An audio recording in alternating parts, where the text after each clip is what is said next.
The paper discusses the challenges faced by businesses and regulators in responding to the disruption caused by artificial intelligence, AI, technologies. It highlights two promising strategies for meeting this challenge: dynamic regulation and innovation ecosystems. Dynamic regulation involves the use of regulatory sandboxes and other proactive approaches to foster responsible AI-related innovation. This approach is supported by empirical evidence suggesting that jurisdictions adopting a more proactive approach to fintech regulation attract greater investment. Innovation ecosystems, which facilitate creative partnerships between established corporations and AI-focused startups, are also seen as crucial. The paper argues that these two strategies are interconnected, with greater investment being key to both fostering and signaling a well-functioning innovation ecosystem. It emphasizes the importance of finding a balance between innovation and regulation to ensure a competitive edge in the development of AI-related activities. The business and regulatory challenges posed by artificial intelligence, AI, technologies are multifaceted and far-reaching. A broad-based definition of AI, encompassing four main types, is essential to understanding the scope of these challenges. Type 1 AI refers to reactive machines specializing in one area or task, while Type 2 AI possesses memory and experience to make decisions in specific contexts. Type 3 AI understands human thoughts and emotions, and Type 4 AI is self-aware, superintelligent, and sentient. This expansive definition highlights the urgency of AI-related developments, avoiding complacency and allowing for a comprehensive appreciation of the business challenges already being created by AI across multiple sectors of the economy. Financial services, for instance, are being disrupted by AI, with tasks such as reviewing large numbers of standard form contracts being performed more effectively by machines. Fintech, which involves the use of new technologies to make financial services more efficient, is a prime example of AI-driven disruption. Peer-to-peer lending platforms, robo-advisors, and AI applications in healthcare and life sciences are already transforming industries. Machine learning has the potential to improve remote patient monitoring, and AI algorithms are accelerating the discovery and creation of new medicines and drugs. The opportunities and potential of AI are limitless, and it is hard to imagine any existing business that isn't profoundly disrupted by AI. The result of these technological and business developments is that AI is attracting record amounts of investors' money, with global venture capital investments in AI increasing significantly between 2012 and 2016. This has led to the emergence of new AI-oriented startups, which brings us to the second aspect of the AI challenge: AI-driven investment, startups, and a new market for corporate control. Figure 1 illustrates the significant increase in global venture capital investments in AI, both in terms of absolute amount invested and the number of deals. This trend is expected to continue, with AI-related technologies accelerating the transformation of everyday life and how we interact with technology. The global venture capital investments in artificial intelligence have exhibited a significant upward trend, both in terms of amount and number of deals, from 2012 to 2016, as illustrated in Figure 1. This growth is further corroborated by the substantial increase in M&A activity involving AI companies over a similar 5-year period, depicted in Figure 2. Notably, the acquired companies in these M&A deals are predominantly Silicon Valley-based startups, with the majority hailing from the United States, as shown in Figure 3. This surge in investment in M&A activity underscores the value that established corporations and investors place on new companies that leverage AI technologies and bring them to market. The dominance of tech giants, such as Apple, Alphabet, Microsoft, and Amazon, in the global market capitalization landscape is a testament to the significance of AI as a key business opportunity for the future. These companies have already made significant strides in AI, with virtual assistants like Siri, Google Assistant, Cortana, and Alexa, which are increasingly capable of performing complex tasks. The data suggests that AI entrepreneurs can be found globally, and it is essential to recognize that other regions are active in AI development. While the United States may be a hub for AI innovation, it is not the only center for AI activity. The increasing interest in AI from investors and corporations alike is driven by the potential of AI to transform industries and create new opportunities. The graphs and figures provided offer a high-level review of the available data, highlighting the growing importance of AI in the global economy. As AI continues to advance and permeate various industries, it is crucial to monitor the trends and developments in this space to better understand its implications and potential applications. The paper discusses the challenges posed by AI technologies and radical uncertainty, highlighting the transformation in the character of risk. The digital world is characterized by uncertainty, with new technologies emerging at an unprecedented pace, making it difficult to understand their effects. The acceleration of innovation will further accelerate AI's development and global adoption, leading to incomplete lists of potential outcomes. To address this challenge, the paper proposes two strategies: new forms of regulation, particularly regulatory sandboxes, and innovation ecosystems that foster partnerships between established firms and startups. The traditional approach to regulation is no longer sufficient, and there is a need for more dynamic and responsive regulation that can adapt to changing industry practices. The concept of measured decision-making is introduced, where regulatory choices are open-ended and contingent, rather than final events. This approach acknowledges the contingency of the technology-dominated environment and the need for flexibility and openness to new information. The justification for this new openness derives from the uncertainty of the technology environment, where regulators must operate.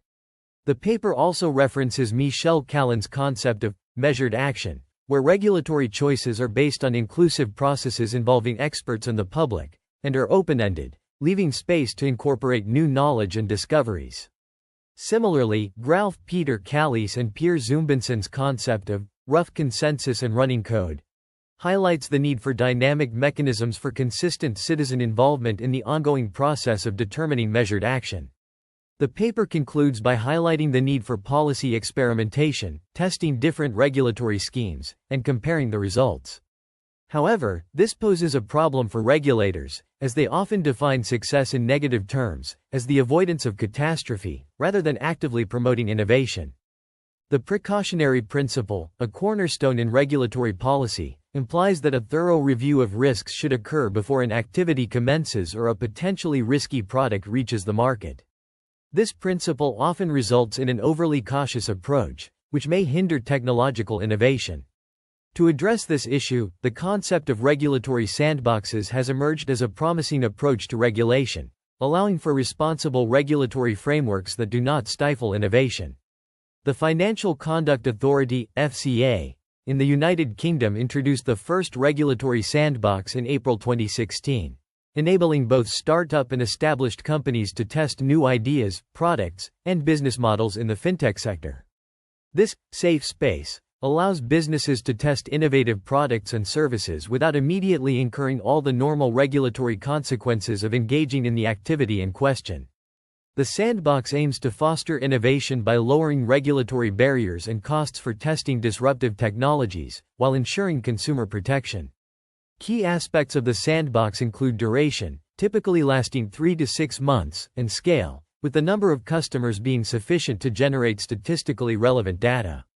Prior disclosure to customers about the test and available compensation is also crucial. Regulatory sandboxes are being adopted by other regulators, such as the Australian Securities and Investment Commission, Singapore's Monetary Authority, and Abu Dhabi's Financial Services Regulatory Authority. Despite arguments suggesting that sandboxes are merely a strategy to signal openness to innovation, they offer significant benefits beyond signaling. They facilitate discussion, democratic supervision, and control over technologies impacting everyday lives, thereby creating a renewed sense of legitimacy for subsequent regulations.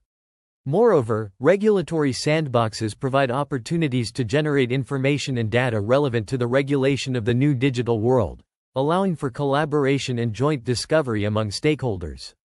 They also encourage incumbents in the financial service sector to embrace new technologies like artificial intelligence, machine learning, and deep learning. In an era of rapid technological innovation, regulatory sandboxes serve as a vital tool for prioritizing and structuring regulatory interventions, striking a balance between action and caution.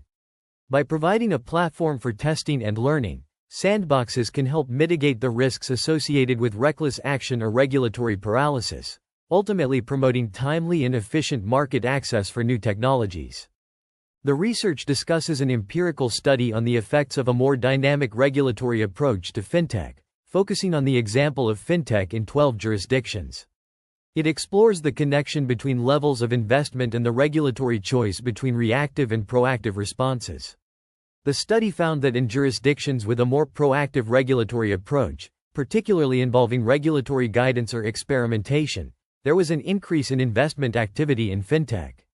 This suggests that the regulatory environment does affect the degree of investment and the willingness of companies to start operations in one jurisdiction over another.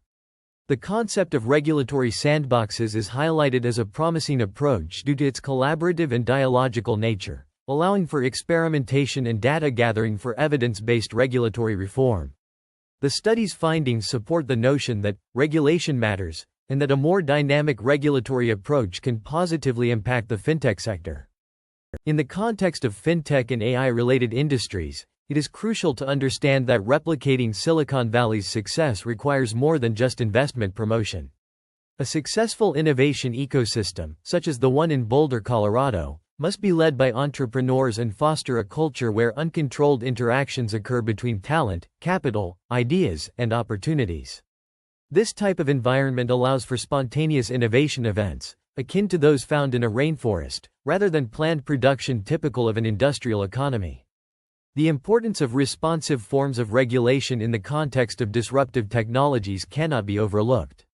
However, other factors also contribute to making a particular region attractive for fintech or other AI-related industries. The concept of innovation systems helps explain why certain areas become hubs for innovative activity. Silicon Valley has consistently ranked as the best location for launching new businesses with global aspirations over the last 3 decades. It attracts the most funding, is the most connected, and offers the most opportunities for both innovators and entrepreneurs. Policymakers have been drawn to the idea of recreating this success in other parts of the world, initially focusing on strategies for promoting investment through regulation or deregulation, and direct public investment schemes. However, it is now widely recognized that more is needed than investment promotion. Victor Wong and Greg Horowitz's metaphor of the rainforest emphasizes the importance of a culture in which uncontrolled interactions routinely occur between talent, capital, ideas, and opportunities, the essential elements in any successful innovation ecosystem. Similarly, Brad Feld's Boulder thesis outlines the key elements that have contributed to the success of Boulder's startup ecosystem, most importantly, being led by entrepreneurs. The year-on-year growth of first-time venture capital-backed fintech companies, 20,142,016, illustrates the varying performance of different countries and regulatory approaches. The figures demonstrate that while some countries have experienced significant growth, others have seen declines. This variation suggests that different regulatory environments can impact the development of fintech industries, highlighting the need for responsive forms of regulation that support innovation while protecting consumers. In conclusion, creating a successful innovation ecosystem requires not only responsive regulation but also a culture that fosters spontaneous innovation events, as well as leadership from entrepreneurs. The replication of Silicon Valley's success in other regions necessitates a comprehensive understanding of the interplay between talent, capital, ideas, and opportunities, and the role of responsive regulation in promoting innovation. The development of an AI ecosystem requires a long-term commitment from entrepreneurs, governments, and established corporations. It's crucial to foster a philosophy of inclusiveness, encouraging partnerships between startups and incumbents. Governments can stimulate venture capital investments through various strategies, including providing support for entrepreneurship, activating private investments, and implementing regulatory measures. However, it's essential to ensure that venture capital is accessible and that entrepreneurs are not exploited by non-specialist investors. Grants can also fill the investment gap, but managing them can be time-consuming. The AI ecosystem should focus on building partnerships with established corporations, leveraging their experience and know-how.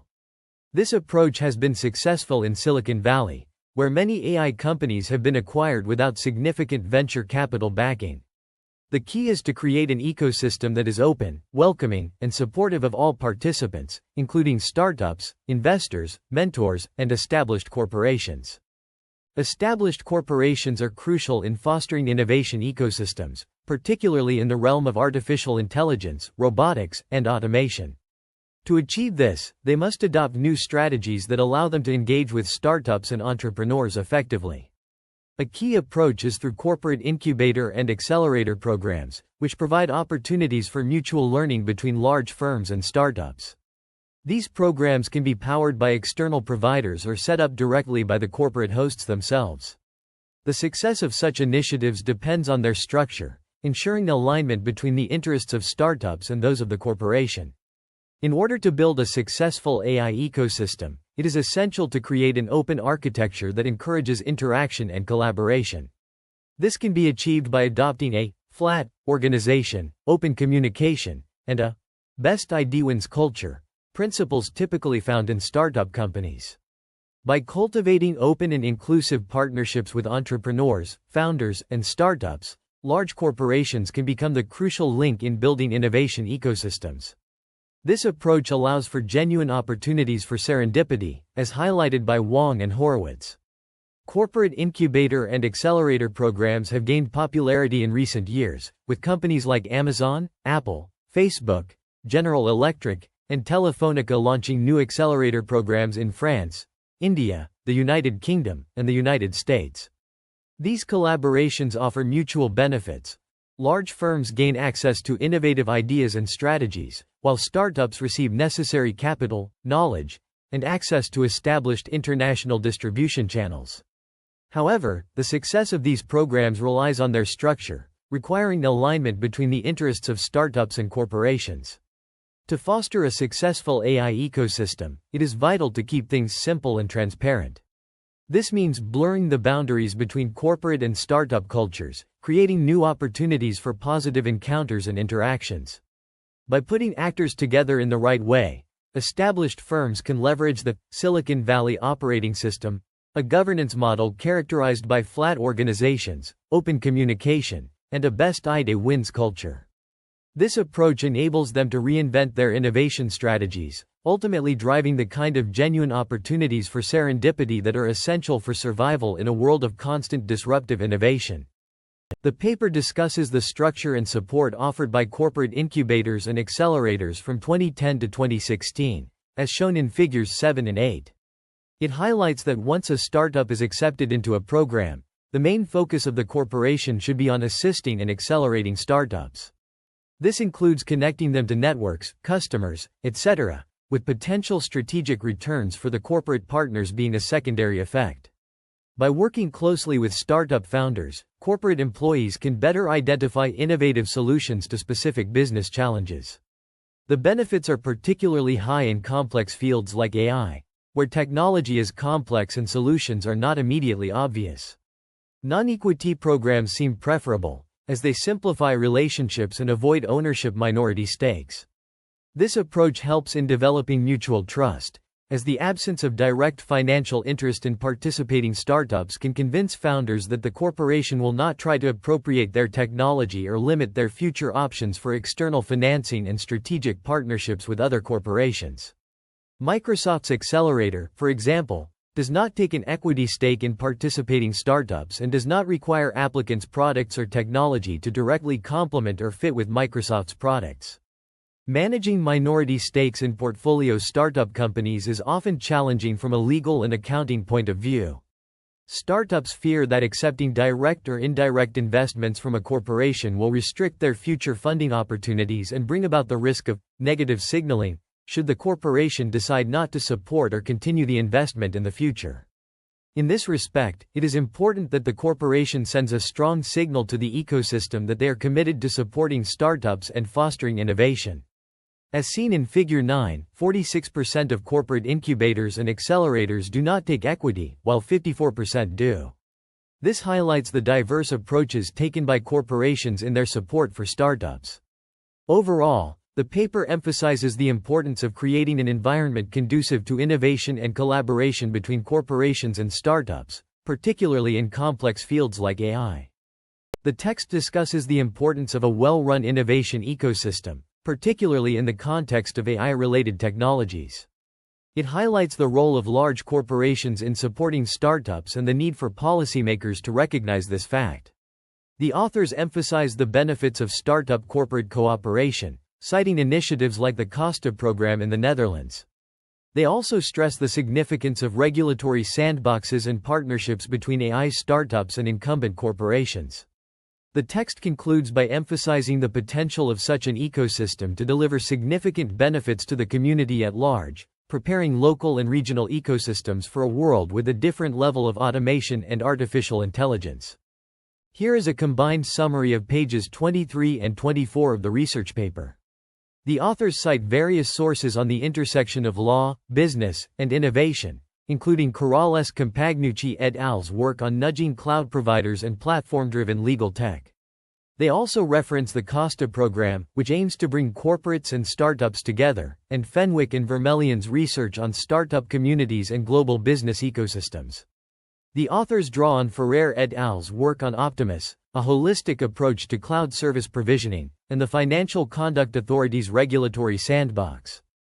They also cite Haddad and Horneff's research on the emergence of the global fintech market and Wang and Horowitz's concept of the rainforest, a metaphor for the entrepreneurial ecosystem. In the realm of artificial intelligence, the authors reference Jason's report on AI for health and healthcare, as well as Call's work on dynamic regulation of the financial services industry and evolution of law in a new institutional economics framework. The authors also cite research on security threats in clouds, including Kieran et al.'s work on managing security threats and Kirkham et al.'s paper on assuring data privacy in cloud transformations. They reference Lerner's research on public venture capital schemes and Mandel's work on emerging technology governance. Additionally, the authors draw on Marchant and Wallach's research on governing the governance of emerging technologies and Sachs' work on the precautionary principle. They also cite Vermeulen's research on capital markets union and why venture capital is not the answer to Europe's innovation challenge. The author's summary highlights the importance of interdisciplinary research at the intersection of law, business, innovation, and technology, emphasizing the need for dynamic regulation, effective governance, and innovative approaches to entrepreneurship and fintech.